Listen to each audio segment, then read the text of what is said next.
deixa um like.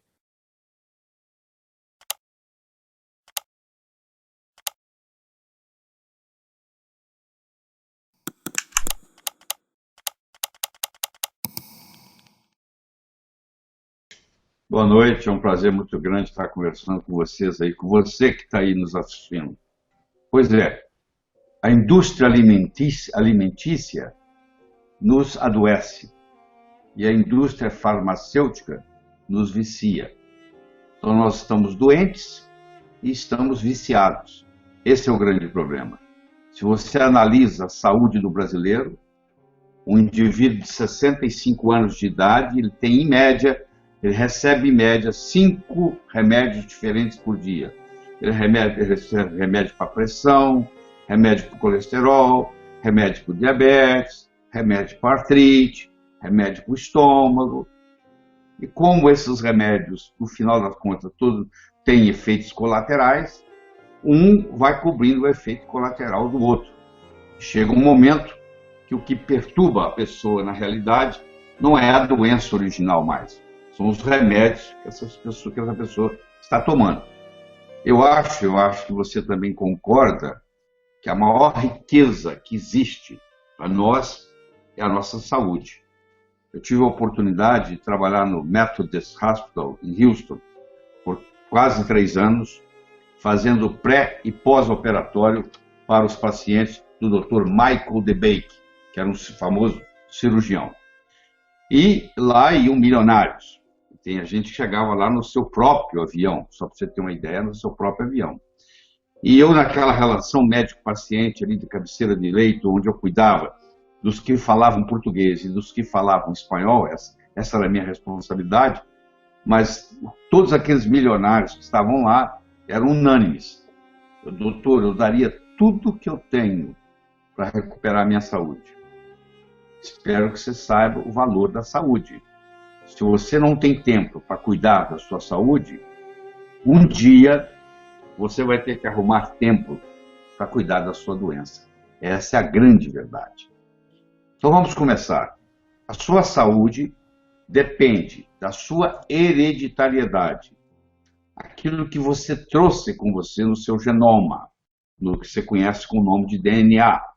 Então, o que você herdou, pode ser que você tenha herdado uma patologia que é um atavismo. O que é isso? Que no seu pai não teve, o seu avô não teve, mas o seu bisavô teve. E se manifesta agora em você. Isso chama atavismo. É um caractere, é uma doença, no caso que nós estamos discutindo aqui, que veio de gerações passadas. Tem coisas, inclusive, que você tem que são hereditárias, mas não são genéticas. Nem tudo que é hereditário é genético. A sua avó fumava e você tem uma predisposição à asma. Isso é hereditário, mas não é genético. Não houve uma mudança no DNA para isso. Tá? Então, isso, ao invés de ser genético, é epigenético. Eu quero fazer essa distinção para você. O genético está no DNA. O epigenético está em volta do DNA das proteínas reguladoras chamadas estonas, que interagem com o meio ambiente. Por isso que o meio ambiente onde você vive e o seu estilo de vida vão ser mais importantes do que a sua hereditariedade. Ninguém é refém da sua hereditariedade. A sua mãe pode ter falecido de câncer de mama, a sua irmã mais velha, e você do sexo feminino está preocupado aí com câncer de mama.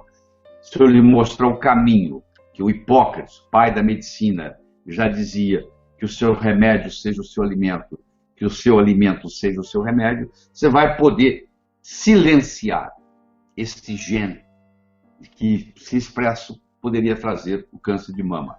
Porque um gene, ele é como uma lâmpada. E a epigenética é como se fosse um interruptor. A lâmpada pode estar apagada ou ela pode estar acesa. Um gene, que é um oncogene, que é um gene que causa câncer, ele pode estar silenciado ou ele pode estar ativo. Nós chamamos de expresso, que é uma expressão gênica. E quem que faz essa expressão gênica? Ou quem que faz isso ficar silenciado? Os alimentos. Por isso que mude a sua alimentação mude a sua vida.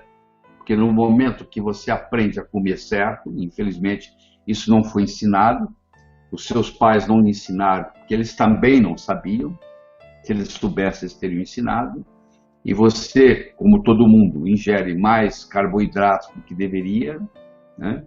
Você ingere mais calorias do que deveria, e com o passar do tempo você vai pagando o preço. Antigamente, o solo brasileiro era rico. Você plantava um tomate, você colhia, tudo o que tinha no tomate estava lá. Hoje o solo brasileiro ficou pobre, porque o plantador de tomate ele faz monocultura, que é um erro. Naquele lugar ele só planta tomate. E o tomate vai lá e busca o selênio do solo todo ano. No final do ano, ele coloca o adubo lá que não tem selênio. Tem potássio, tem nitrogênio, tem fósforo, que é o adubo mais comum. Mas não tem selênio. Então, teoricamente, no livro, quando você vai estudar, diz lá que o tomate tem selênio. Mas aquele tomate que você comprou na feira, que veio daquele plantador lá, aquele agricultor, que planta no mesmo lugar há 10 anos, não tem. Então você pensa que você tem uma alimentação saudável, mas no frigir dos ovos, se você for ver, a maioria das pessoas hoje tem deficiência de minerais e tem deficiência de vitaminas. Por isso que é importante hoje você fazer suplementação, principalmente naqueles minerais e vitaminas que são mais escassos no Brasil. Fazendo parte disso tudo, e antes que a gente entre na alimentação propriamente dita, nós vivemos de oxigênio. Você pode ficar 30 dias sem comer, você pode ficar 10 dias sem beber água, mas você não fica mais do que 3 minutos sem respirar. Por quê? Porque você precisa de oxigênio. Se faltar o oxigênio no seu cérebro por mais de 2, 3 minutos, você desmaia. Você desmaia por um mecanismo de defesa para tentar restabelecer o fluxo com a gravidade ajudando. Então nós estamos constantemente dependentes do oxigênio. E esse oxigênio vem da nossa respiração. Então se nós não sabemos respirar, ou se nós respiramos pela boca, água mole em pedra dura, tanto bate até que fura, vai chegar uma hora que isso vai ter uma repercussão em você. Então é muito importante você entender isso. E principalmente, por exemplo, se você ronca quando você está dormindo, isso significa que as suas vias aéreas não estão funcionando bem. Você parou de respirar pelo nariz, está respirando pela boca, e com o passar dos anos, ou com a obesidade, a língua cai para trás, e aí você tem dificuldade em respirar, e você começa a roncar. E você não sabe disso, mas o seu ronco te acorda a noite inteira. Você tem microdespertares, só que no dia seguinte você não se lembra. Mas se for feito um estudo chamado polissonografia, onde você é monitorado e é estudado o seu sono, você vai ver que você tem microdespertares a noite inteira. E você tendo microdespertares a noite inteira, chega uma hora que você começa a não ter um sono reparador. E se você não tem sono reparador, você não tem saúde. E quanto à sua alimentação, alimentar é uma coisa, nutrir é outra. Se eu entro num fast food e como um hambúrguer, com uma Coca-Cola e com as batatas fritas, eu saio de lá alimentado, eu não saio de lá nutrido. Como eu não saí de lá nutrido, o que acontece? Daí um pouco, eu sinto fome de novo.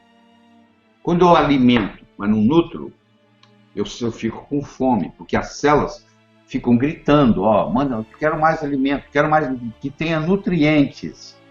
Você tem que ingerir alimentos ricos em nutrientes. E os alimentos que você compra nos restaurantes de fast food, eles são muito vazios em nutrientes, extremamente vazios. Eles são muito ricos em caloria, mas eles estão muito vazios. Aliás, o produto alimentício, que você tem que fazer a distinção entre o que é alimento e o que é produto alimentício, quando você entra no supermercado para fazer as suas compras mensais. A maioria dos produtos que você coloca no seu carrinho não são alimentos, eles são produtos alimentícios, ou seja, são produtos que têm conservantes, são produtos que têm ativadores do paladar. A nossa língua é capaz de detectar o salgado, o doce, o azedo, o amargo, e no meio da língua tem um receptor, talvez você esteja escutando isso pela primeira vez, que se chama umami, U-M-A-M-I. O umami é um receptor que capta o gosto do glutamato, do monossódio glutamato, MSG, monossódio glutamato, que é um veneno para o cérebro, mas é permitido por lei colocar. Então, quando você compra uma sopa industrializada, que você adora aquele sabor daquela sopinha que vem enlatado, olha, como a lei permite, o fabricante daquela sopa faz igual o concorrente dele, coloca um pouco de monossódio glutamato. Aquele monossódio glutamato, todo dia você tomando aquela sopinha gostosa, primeiro você fica viciado, igual você fica viciado em cocaína, igual você fica viciado em tabaco, você fica viciado em monossódio glutamato. Você quer tomar aquela sopinha todo dia, achando que está sendo saudável. E aquele monossódio glutamato agora ele sobe para o seu cérebro. E ele pode precipitar Alzheimer, ele pode precipitar Parkinson. Você vai tomar e ingerir aquilo por muitos e muitos anos. Então, a mensagem importante que eu estou passando para você aqui é o seguinte: quantos por cento da minha alimentação é realmente alimento e quantos por cento da minha alimentação é produto alimentício? O que é que você toma no café da manhã? O que é que você come no almoço? O que é que você come no jantar? Se você fizer um levantamento, provavelmente mais de 50% que você está ingerindo, que é assim, em geral, a população brasileira, principalmente a população urbana, não está ingerindo alimento, está ingerindo produto alimentício.